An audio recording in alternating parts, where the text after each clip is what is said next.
হরে কৃষ্ণ। শ্রীমদ্ ভাগবতমের প্রথম স্কন্দ প্রথম অধ্যায় ঋষিদের প্রশ্ন, শ্লোক নম্বর 1। ওং নমো ভগবতে বাসুদেবায়। জন্ম আদিয়াস্য যত অন্যাৎ ইতরত চ অর্থেষু অভিঘোষরাৎ তেনে ব্রহ্মস হৃদয়াজ আদি কবয়ে মুজন্তি যশোরয়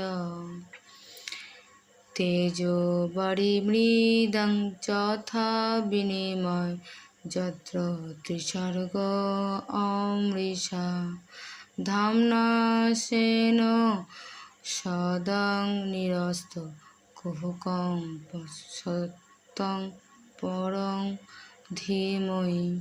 হরে কৃষ্ণ।